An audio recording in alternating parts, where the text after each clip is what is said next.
Have you ever felt? Are you listening? Hai gengs, jadi di video kali ini aku bakal kasih skincare tips lagi. Tapi kali ini aku kasih tips tentang cara pemakaian exfoliating toner atau yang biasa dikenal AHA, BHA, sama PHA. Karena masih banyak banget kan, apalagi buat pemula, ini tuh apa sih dan ini tuh gimana cara pakainya supaya kita gak jadi breakout. So, kalau kalian pada penasaran, keep on watching. Oke, jadi AHA, BHA, sama PHA itu disebut juga exfoliating toner. Exfoliating toner itu gunanya supaya dia tuh mengikis kulit-kulit mati kita. Nanti kalau misalnya kulit-kulit mati kita tuh udah terkikis sama si exfoliating toner itu, mereka tuh bisa mencerahkan kulit kita, bisa juga jadi memperhalus tekstur kulit kita, atau bahkan dia juga bisa mengobati jerawat di muka kalian. Tapi AHA, BHA, sama PHA itu mereka beda-beda buat menargetkan si tempat exfoliating itu. Pertama itu ada AHA. AHA itu kalau nggak salah dia tuh cuman mengikis kulit bagian atas. Apa ya namanya? Epidermis ya. Pelajaran IPA aku udah kemana. Nah, jadi karena dia fokusnya mengikis kulit bagian luar, jadi dia juga lebih fokus untuk memperhalus tekstur kulit, sama dia tuh lebih spesifik supaya menghilangkan komedo putih, whiteheads, kalau nggak salah itu ya. Kalau BHA, dia lebih ke lapisan kulit dermis yang agak lebih dalam lagi. Nah, itu biasanya BHA itu bisa juga disebut salicylic acid. Dia lebih targetnya tuh blackheads sama jerawat. Sekarang tanpa basa-basi, aku bakal kasih tips yang pertama. Kalau misalnya kalian pemula atau baru pertama kali nih pengen banget cobain exfoliating toner tapi takut breakout, kalian pastiin kalau kadar si BHA sama AHA-nya itu mulai dari yang paling rendah. Contohnya nih ya, misalnya kalau BHA itu kan biasanya kalau di produk skincare itu ditulisnya di ingredients itu salicylic acid. Nah, kalau bisa kalian pastiin di produk itu tuh ada berapa persen si salicylic acidnya. Biasanya sih ya di produk-produk itu tulisannya tuh rata-rata 2% salicylic acid. Tapi kalau buat pemula, diusahakan jangan langsung ke 2%. Karena kalau buat salicylic acid 2% itu dia udah besar takarannya. Kalau bisa sih kalian mulai dari yang di bawah 2%. Misalnya ada toner yang Benton yang aloe BHA itu dia cuma 0,5%. Nah, kalau misalnya kalian baru pertama kali pengen cobain BHA, kalian coba deh produk ini. Produk Benton ini tuh dia cuma 0,5% salicylic acidnya. Terus dia ada aloe veranya, jadi dia cocok buat kalian yang baru pengen coba exfoliating toner BHA. Kalau buat AHA itu tuh contohnya kalian mulai dari si apa ya bahasanya tuh ya, unsur atau apa sih, kayak si partikelnya tuh harus mulai dari yang paling besar. Karena kalau misalnya si partikelnya besar, dia cuma nyampe-nya tuh ke paling atas dulu. Jadi kayak ini misalnya paling besar, dia cuma nyampe kulit bagian sini. Misalnya ini ya contohnya, misalnya ini atasnya, ini tengah, ini bawah. Jadi kalau paling besar itu dia cuma bisa ke sini, ke atas. Dia udah nggak bisa ke bawah karena dia ukurannya terlalu besar. Nanti kalau misalnya kalian udah mulai dari ukuran besar, kalian udah kebiasa sama yang ukuran besar, mulai lagi dari yang ukurannya agak kecil lagi. Jadi dia karena ukurannya agak kecil, dia bisa masuk lagi ke dalam. Nanti kalau kalian udah biasa pakai yang sini, pakai yang lebih kecil lagi, bisa masuk ke dalam gitu. Kalian kalau misalnya pengen cobain AHA tapi takut breakout, kalian coba dari yang paling besar. Nah, contoh produknya itu ada dari By Wishtrend yang mandelic acid. Jadi kalau misalnya AHA itu yang paling besarnya itu si mandelic acid, biasanya yang banyak di skincare. Itu contohnya tadi yang By Wishtrend mandelic acid. Habis mandelic acid ada malic acid. Nanti bawahnya lagi ada lactic acid. Nah, unsur yang paling kecil yang paling banyak di skincare itu glycolic acid. Kalau kalian misalnya baru pertama kali pakai AHA, aku saranin sih jangan langsung ke glycolic acid ya. Siapa tahu soalnya nanti kulit kalian tuh tiba-tiba kaget gitu, langsung dikasih yang paling dalam, yang paling strongnya gitu kan. Jadinya nanti malah breakout. Jadi kalian kalau bisa mulai pelan-pelan. Ketiga ada PHA. Nah, PHA ini tuh sebenarnya fungsinya hampir mirip sama AHA. Cuma dia jangkauannya nggak sedalam si AHA tadi. Nah, kalau kalian super sensitif kulitnya,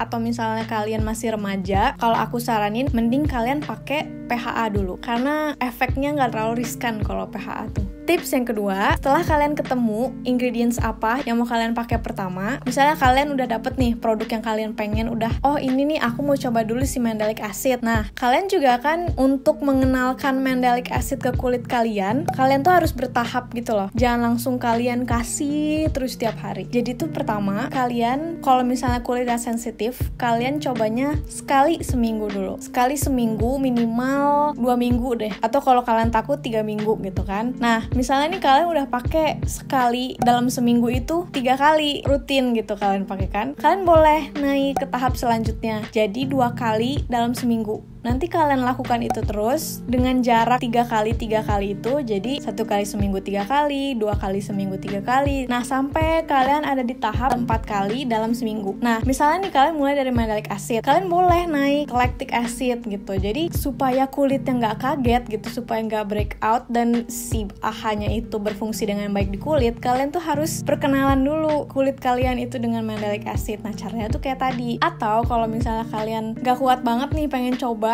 tapi nggak pengen breakout, kalian bisa patch test gitu. Jadi nanti kalian taruh si AHA-nya tuh di titik ini, terus kalian lakukan dalam seminggu. Nanti kalian lihat tuh, itu tuh dia ada reaksi alergi nggak, kayak gatel atau apa gitu kan. Kalau nggak ada, berarti kalian cocok. Kalau misalnya kalian mau pakai itu tiap hari, kalian cukup coba patch test ya. Jangan kalian coba di satu pipi keseluruhan itu kalian lakukan seminggu berturut-turut. Karena kalau misalnya itu tuh efeknya jadinya breakout, nanti kalian tuh satu pipi ini breakout, nanti kalian yang nyesel sendiri karena kalau kulit udah breakout yang gitu-gitu tuh udah susah dibalikinnya. Jadi saran aku mending kalian cobain yang pemakaian bertahap tadi atau enggak patch test. Biasanya sih patch test tuh di belakang telinga, soalnya tuh di sini tuh daerah yang paling sensitifnya. Jadi kalau misalnya kalian gak cocok sama produk, di sini tuh biasanya tuh antara gatel atau enggak merah-merah. Itu tips cara pemakaian dari aku. Tips yang ketiga, kalau misalnya kalian malamnya itu pakai AHA sama BHA, kalian paginya wajib pakai sunscreen minimal 2 garis jari ini nih, sampai sini nih, 2 garis jari gini. Tapi sebenarnya walaupun kalian gak pakai exfoliating toner, itu wajib sih pakai sunscreen. Tapi kalau kalian pakai exfoliating toner itu lebih wajib, karena istilahnya nih ya, kulit kalian tuh habis dikikis, pasti kulit kalian itu setelah itu tingkat sensitivitasnya itu pasti meningkat. Jadi daripada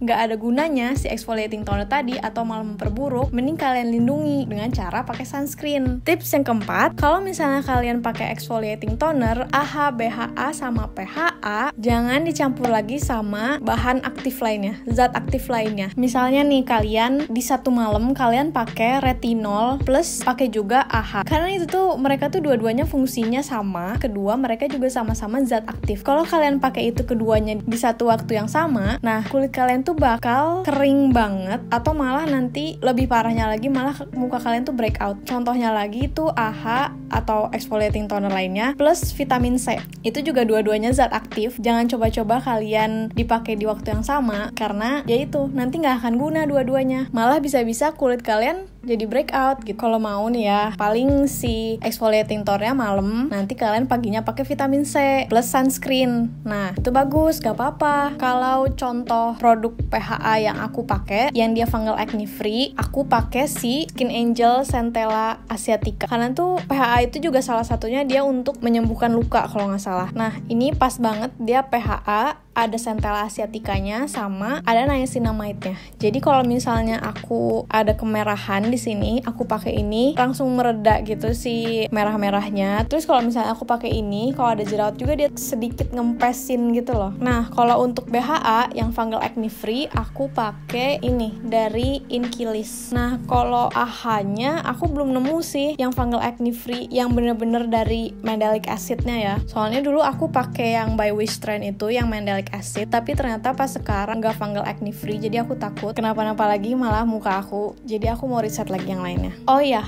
aku saranin juga kalau misalnya kalian pemula atau emang kulitnya sensitif atau gampang breakout, kalau bisa sih AHA, PHA sama BHA jangan digabungin di satu waktu supaya meminimalisir breakout tadi. Jadi misalnya nih kamu pengen nyobain AHA sama BHA, jadi hari ini kamu pakai AHA dulu, besok libur, nanti baru besoknya lagi pakai BHA. Soalnya banyak teman-teman aku juga dia nanya, dia pakai tonernya COSRX yang AHA BHA, itu nanya kenapa aku tuh pakai toner ini tuh breakout. Perasaan aku lihat temen-temen yang lain atau lihat orang lain pakai toner ini tuh bagus-bagus aja. Nah, itu tuh bukan berarti si toner yang gak cocok ke kamu atau si toner yang gak bagus buat kamu, tapi mungkin cara pemakaian kamunya yang kurang bener. Jadi aku tuh suka bilang ke temen aku, kalau misalnya pakai AHA, BHA kayak gitu, kamu jangan langsung ngikutin cara orang lain. Misalnya orang lain dia pakainya 4 kali seminggu gitu kan, nah kamu pas baru cobain kamu langsung 4 kali, ya gak akan cocok pasti. Kamu harus pelan-pelan gitu, sabar, coba dulu sekali seminggu atau 2 kali seminggu, nanti bertahap. Pokoknya intinya harus sabar, harus bertahap. Misalnya ada juga nih orang yang bilang, aku cobain itu loh toner Som by Me yang 30 days AHA, BHA, PHA, tapi ya aku waktu awal-awal pemakaian tuh breakout dulu tahu, tapi nanti habis breakout bagus lagi. Nah, itu tuh sebenarnya bukan karena si tonernya efeknya kayak gitu, dan itu tuh nggak akan terjadi semua orang. Jadi itu tuh bukan karena toner Som by Me ini kalau pakai nih pasti breakout dulu baru bagus. Enggak, karena itu lagi salah cara pemakaiannya. Kalau misalnya kalian pemula, kalian jangan ikutin 30 days tiap hari gitu, jangan in a row gitu loh. Jadi pelan-pelan, bayangin aja tiap hari kulit kalian dikikis terus. Jadi kalau saran aku sih, udah sering banget pakai, ya udah stop aja di 5 kali seminggu, jangan terlalu banyak, karena kan yang berlebihan juga nggak baik kan. Jadi itu tadi tips dari aku cara pakai exfoliating toner, terutama buat yang pemula, karena banyak juga teman-teman aku yang nanya, gimana sih sebenarnya cara pakai exfoliating toner itu, kenapa aku pakai ini kayak gini, kenapa aku pakai ini kayak gini. Nah, jawabannya tuh cuma satu, itu tadi yang aku bahas itu. Jadi semoga yang aku bahas di video ini bermanfaat juga buat kalian. Dan kalau masih ada pertanyaan lagi, kalian boleh kok komen atau DM aja di IG gimana pertanyaan kalian. Jadi jangan lupa perintilan-perintilan di bawah ini. Sampai bertemu di video selanjutnya. Dah.